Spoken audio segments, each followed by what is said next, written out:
Alam niyo ho ba, galit na galit po ang Pangulo natin doon sa mga nadatnan niya. Disappointed. Extremely.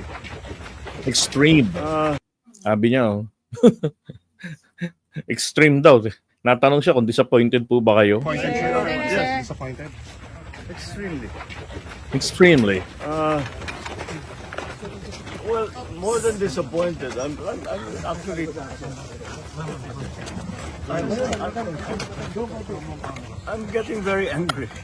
This is what's happening here. Hindi naman, paano naman, wala talaga, 220 meters, 55 million, completed ang record ng Grabe, no? 200 meters, 55 million. Wow. public works.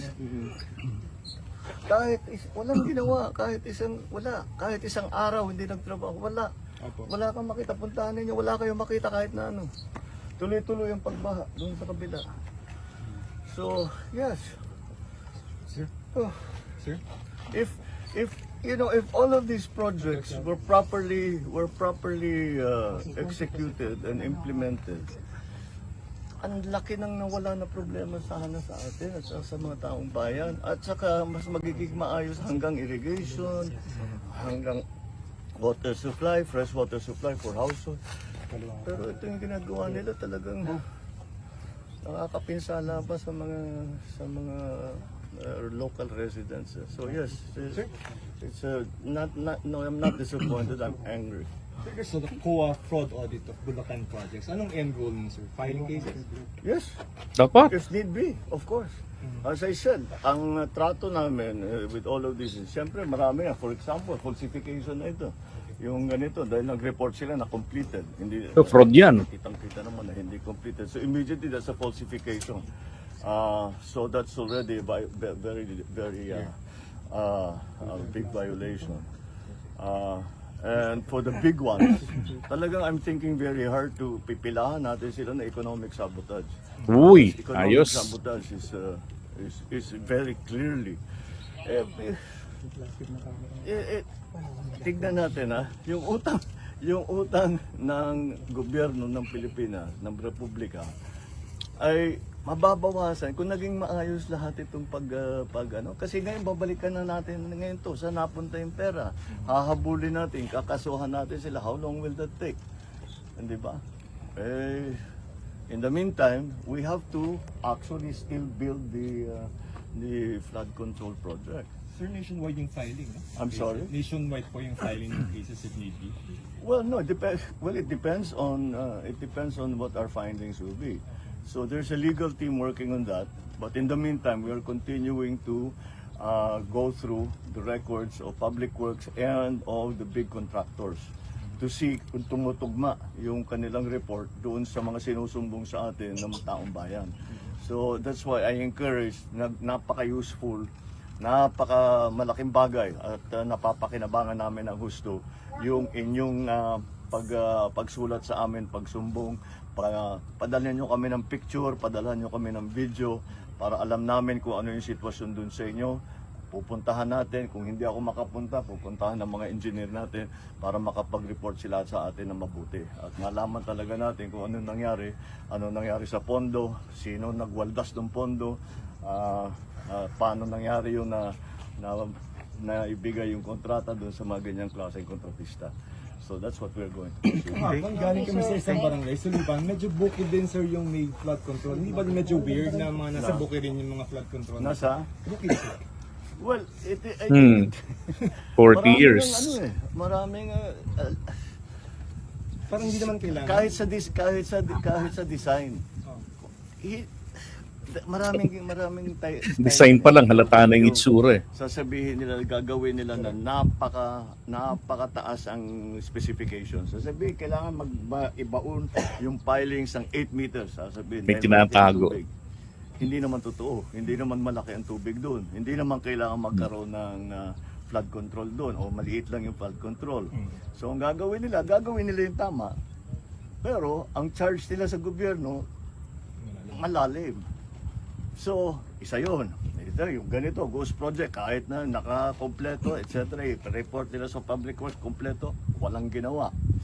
Maraming teknik eh. Tapos siyempre, nakita nila Tapos, alam niyo, kalokohan niyang, kalokohan na paniwalaan yan na nag-report dun sa Public Works, di ba? Tapos, mayroong project engineer ang DPWH.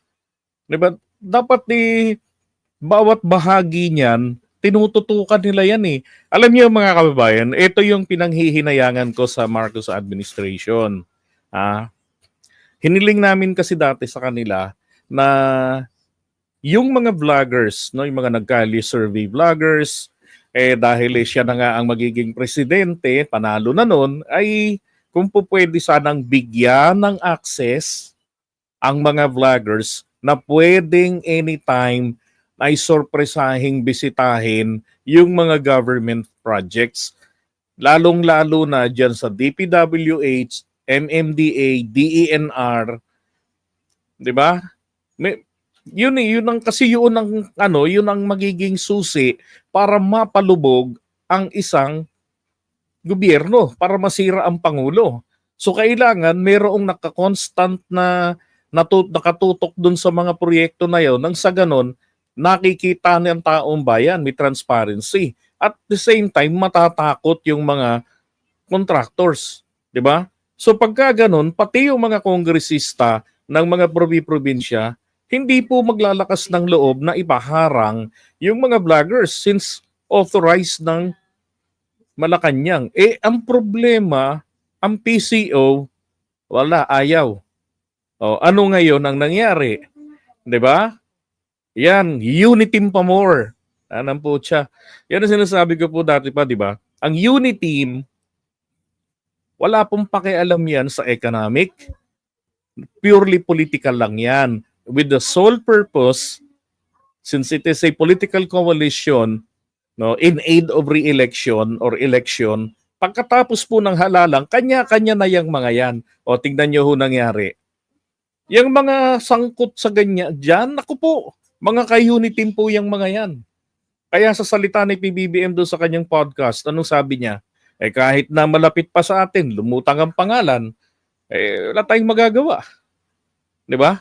Sabi niya kung ikaw ganyan ang ginagawa mo, ayun, nakitang maging kaalyado. Tama. Yan. Inabuso nila. Diba? Ganun kapag walang kamay na bakal. Sorry alam naman po natin, hindi pinairal ni PBBM ang kamay na bakal. Pag upo niya ng 2022, yun na, nagkasimusimula na yung pagkadugyot na naman ng mga lugar. Diba? Tapos yung mga politiko natin, yung mga kongresista na gustong bumawi ng ginasto sa kampanya, yung mga senador, yun, sinasamantala nila yan kapag yung gobyerno bago. Sabi ko nga, the first 2 years, hindi tamang hanapan ng gawa ang bagong administration. 3rd year natin sila singilin. At ngayon, eto na, nakita na rin ng Pangulo, diba, na yung mga kaalyadong pinagkatiwalaan niya, sinamantala lang siya. Maging si Martin Romualdez, yung kanyang lakas ng suporta sa Kongreso, pag meron hong kumalampag meron hong gumanon, na maganda ang tunog, mukhang mabigat, na mga pera ang laman, babaliktad lahat ng kongresista, maiiwan dyan ang Kamag-anak Incorporated niya lang. Iiwan nila yan si Martin Romualdez. Kalakaran na ng mga kongresista yan, Diyos ko po. Si Erap lang nga lang kaalyado niya. Kaalyado niya lahat ng mga kongresista. Pagka panalo niya, lipatan sa kanyang partido.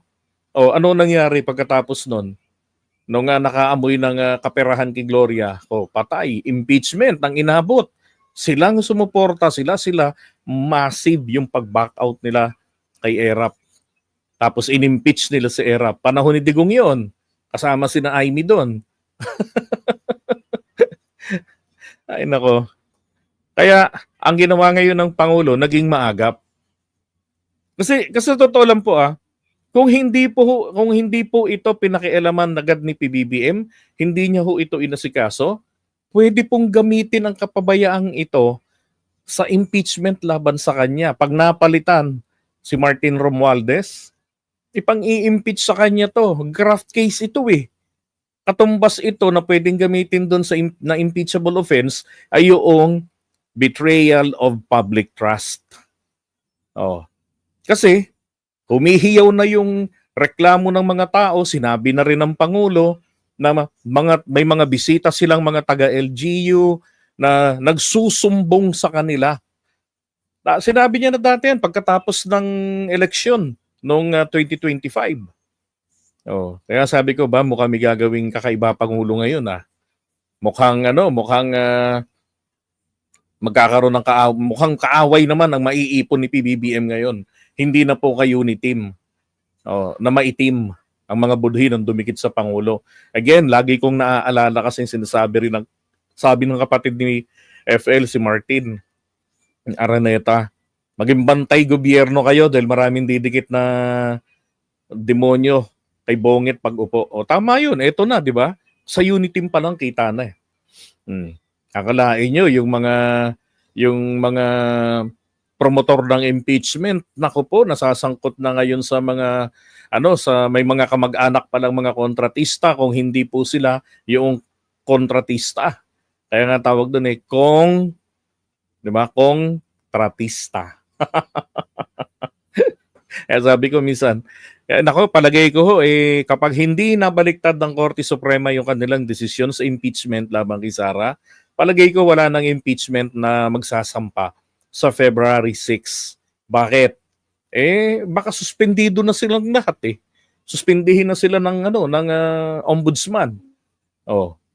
'Di ba? Bagong-bago pa naman ng ating ombudsman niyan. Kung hindi pa mag-a-appoint ng bago si PBBM, mananatili si Castillo. No. 'Di ba? Ay nako. Pero tama 'tong ginawa ng Pangulo, hindi pwedeng pabayaan na lamang itong mga taong sumuporta sa kanya, ang mga mamamayan na gumastos pa noon ng sariling pera sa kanilang mga dinaluhan ng mga motorcade. Mga ekspresyon ng kanilang pag-asa sa kanya. No. At least, ang Pangulo natin, wala siyang war on drugs na pumapatay. Meron siya war against corruption.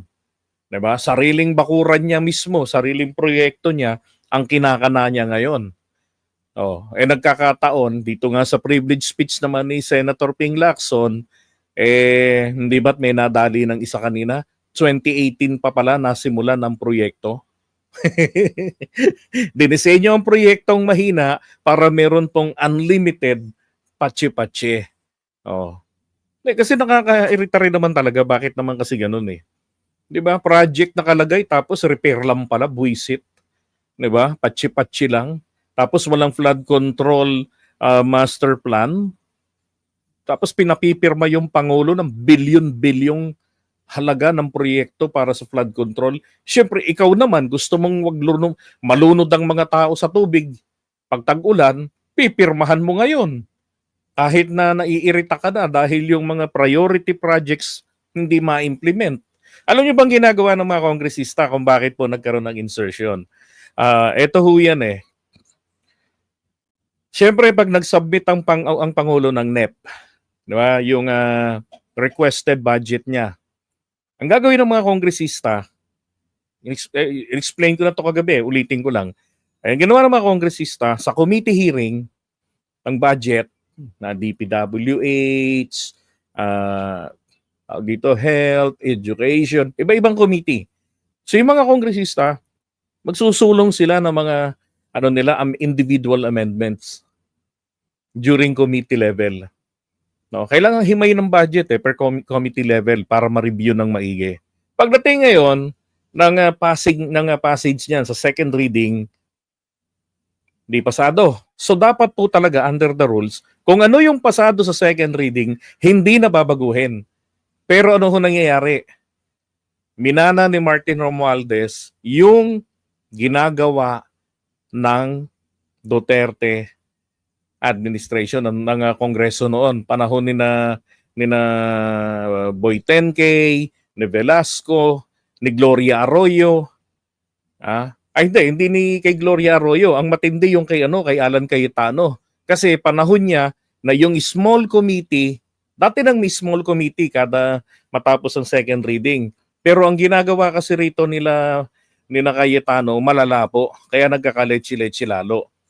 Ang ginawa nila, ipinasa yung di nagkaroon ng second reading. Dapat planchado na. Ngayon, may small committee itinatatag.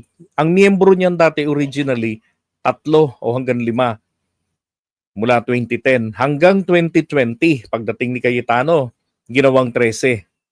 Oh.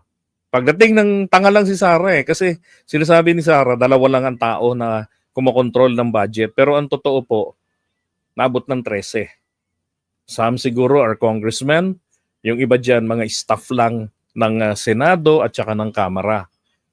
Sila ngayon yung tumatanggap ng mga individual amendments. Ito na ngayon ang insertion papasok.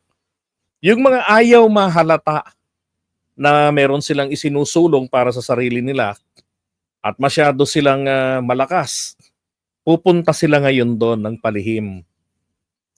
Sa small committee. Ang small committee po, pinag-aaralan yan. Saan kinuha ni PBBM yung pondo para sa tulay sa Davao? Para doon sa tunnel. Dito kinuhang pondo. Okay, bawasan natin yan. Tanggalin natin dyan. Ilipat natin ngayon sa individual insertion. Tawag nila individual amendment. Pasok nila ngayon yun doon. So ang ending po nito, napulaan ng Pangulo natin na yung mga proyekto na minana mo sa nakaraang administrasyon, hindi mo ginawa, hindi mo tinuloy, kaya ka rin ni Cory Aquino. Hindi ba totoo? Yan ang pinupinta sa Pangulo? Magmula nung mag-ikalawang taon siya. Kasi yung unang taon ng budget niya, ganun ang ginawa ng mga kongresista. Ang Pangulo natin, gusto niyang ituloy. Pangako niya yun. Sabi nga niya, kung pagka maganda yung proyekto, lalo pa nating pagagandahin. Naaalala ko yan nung sinabi ng Pangulo yan, nung panahon ng kampanya ng 2022. Pero nung maupo na siya, tignan niyo Manila Bay. Utos po ni Supreme Court na yan ay i-rehab. Ano nangyari? Pag upo ng Marcos administration, alahong pondong nalalaan dyan. Ganong ginagawa kasi ng mga kongresista. Kaya pagdating ng pondo ng budget sa Pangulo, hindi niya na makilala yung nakaraan. Ano nangyari? Di ba nagalit ang Pangulo natin? Ang resulta, nagbitiw si Saldico sa Committee on Appropriations. Kunwari may sakit. Di ba? So, yan. Tapos 142 billion daw yung insertion ni Cheese. Ang DPWH kasama sa nag-review sa GAB ng DPWH. Magkano lang yung kanilang sinubmit sa Pangulo para i-veto? 26 billion pesos. Di yun lang na-veto ng Pangulo, nabawasan lang ng 26 yung 142 billion ni Cheese. Di ba? So kumbaga harap-harapan ng talikuran pati tagiliran, tinatraidor nila ang Pangulo. Ginagawa nilang rubber stampad ang ating presidente. 'Di ba? Taga-legitimize ng kanilang greed. Kaya buti nga sabi ni Senator Lacson kanina wag na nating hintayin pa, 'di ba? Wag na nating hintayin pa na baka sa susunod, 'di ba? Sinabi ng Pangulo nitong nakaraan mahiya naman kayo. Baka itong susunod, sabihin na ni PBBM sa simula, mga walang hiya kayo. Naku ho. Alam nyo, pinaka-appropriate action ng mga senador pag sinabi ni PBBM yon sa 2026 SONA, umiyak. Magulgol. Suntokin yung dibdib nila. Umpog nila mga ulo nila. Pero kung may papalakpak doon, shit! Diba? Yes, mabuti ho nasukol ni PBBM. Kasi ang totoo, si PBBM po yung unang nasukol nila. Na kung hindi ito, inaksyonan ni PBBM, kung patuloy niyang pinababayaan itong ginagawa ng mga yan. They were given chances na Diba? They fucked up doon sa unang taon, 2022-2023. Ang problema, hindi nila inaayos Lumubog uli yung mga mamamayan nitong nakaraang baha at ang masaklap, ang nagre-remind sa Pangulo, mismo pong ang kalangitan, ang hirap pong kalaban nun. Baka susunod doon kudita na ang mangyari sa Pangulo natin. Kuditahin na ng mga militar. Di ba? Dahil harap-harapan na yung korupsyon dahil hindi naman naaaksyonan. Kaya ang ginawa na ng Pangulo yun, inaksyonan na. Kesa naman siya, ganda ng layunin niya. Ang problema, kupal yung mga nasa paligid niya. Oh, ay nako. So kung sabi nga nila, grabe, nilalaglag na ni PBBM matapos pakinabangan. Hey, naku po. Kung ako man ang presidente, hindi ko rin gagawing, 'di ba? Ilalaglag ko rin yung mga hayop na yan eh. Bakit? 'Di ba? Dumikit kayo sa akin, tapos sinamantala niyo, pinagsamantalahan niyo ang taong bayan. Oh. Tapos ako yung tinitingalaan nila. Ako yung ibinabagsak nila sa mga surveys. Hindi po ba?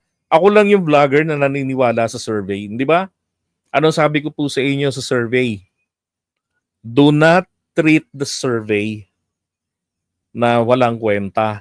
And do not kill the messenger nor shoot the messenger. Instead, listen to the messenger. Treat the surveys as data. And from there, we can move forward. Oh. O, hindi ba totoo? Tignan nyo nung nagbago ang stand ng Pangulo, pagkatapos ng halalan sinabi niya, ang bago niyang strategy ay tutugunan niya ang problema ng bayan. Yung reklamo ng taong bayan, nag-reflect sa boto. Hindi ba't pinagtatawanan na nga ng taong bayan yung mga DDS, may mga krong-krong, yung Team China. Pero bakit nila ibinoto pa yon? Oh. And even the religious groups, INC, pumanig pa doon. Kasi, di ba, pinabayaan ni PBBM tong kanyang mga pinagkakatiwalaan na akala niya gagawa ng matino, hindi magsasamantala. O ngayon, nung binago ni PBBM yung stand niya, kita niyo yung kanyang survey, umaangat. Mahal ng tao si PBBM. Ang problema ng mga nakaraang mga panahon, nabubwisit sa kanya, nababayaan niyang mga ginagawa sa kanya ng mga DDS, lalo nila Digong, diba? Nina Sara, nina Baste, nina Maharlika. Tapos, hindi niya ina-address ng ganito yung ginagawa ng mga korrupt na mga politikong kaalyado niya. Diba? Mahirap nga naman yun para sa ating Pangulo. Sipin mo, pinsan niya si Martin Romualdez. Martin Romualdez nakakapanatili at saka siya mismo dahil sa suporta ng daan-daang mga kongresista na ang iba doon ay mga korap. Ang hirap banggain yun. Diba? Kumbaga may utang na loob sila sa kanila. Pero tigita ko naman sa Pangulo yung pagiging niyang Machiavellian leader Ang Machiavellian leader may pagkatuso. Yeah, that's a right term. May pagkatuso yan. Akala mo nakangisi sa'yo yan, pero hindi mo alam, oras na lang ang binibilang mo sa kulungan ka pupulutin. Hindi mo namamalayan, akala mo tahimik. Di ba? Parang si Duterte, kuda ng kuda laban sa Pangulo. Ano ho ending? Kampante, nakinig kina Roque na, sige, mamasyal ka. May warrant of arrest ka na, pasyal lang, punta ka ng Hong Kong. Terahin mo ron si Bangag. Di ba? Tapos humingi ka sa China ng asylum. Hindi niya alam, matagal na pala siyang pinagpaplanuhan. It's a group effort. Ano ending? Easy job. Nahuli agad. Mas madali pang nahuli siya kaysa kay Kibuloy. Hindi, si Kibuloy kasi may pagka-Diyos Di ba? Ganun ang mga Machiavellian. Ayaw lang diretsahin ni PBBM. Kaya sabi niya nung debate noon, I'm a good Machiavellian. Walang ganun. I'm a good version of the Machiavellian. Wala. That's his character. Syempre, laki sa, di ba? Hindi naman ordinaryong pamilyang pinanggalingan yan. Nakita niya rin kung paano ang galaw sa politika. Plus the trauma na inabot nila sa sobrang pagbibigay ng tatay niya. Hindi, yan. Huwag yung kanyunin. Atras lang kayo. Pag wala na kayong maatrasan, yari na tayo. Di ba? Yung mga kaibigan nila, nakatanim sa utak ni PBBM yan kita nyo ngayon. Susunod niya na mabubuking yan, malamang yung mga kamag-anak naman niya sa Ilocos. Kasi may mga kalokohan ding nangyayari sa flood control doon. May mga